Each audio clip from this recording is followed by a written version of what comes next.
This is the second year we partner with INJAZ Qatar to implement STEM programs for the little students and children at schools in Qatar. The reason why Boeing does that is because we believe in the children, because it's a mission and it's a commitment to the communities that we serve. Our mission is not only to sell our products and to sell our services. We have a bigger mission. Our mission is our commitment to the students and looking at the talent and developing it until they become engineers and robotic engineering and other stuff in high technology. We are very happy to be here today at Edison International Academy in Lusail for our newest program, which is a STEM program in collaboration with Boeing.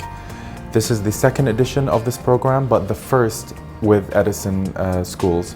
We're very thrilled to be here and very excited to see what the students have to show us. We are here in Edison Lusail branch. It's a celebration of the partnership between Edison Group and Oxford School with INJAZ organization.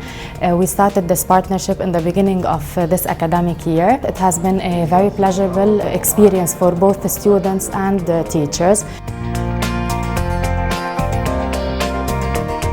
So when we heard about these activities INJAZ Qatar is bringing us, and we took the training first, and we teachers, we really enjoy doing that, and we were looking forward to teach them to the children. We hope that this program continues as STEM is becoming more and more important in our curriculum and extend to a lot of more schools in Qatar.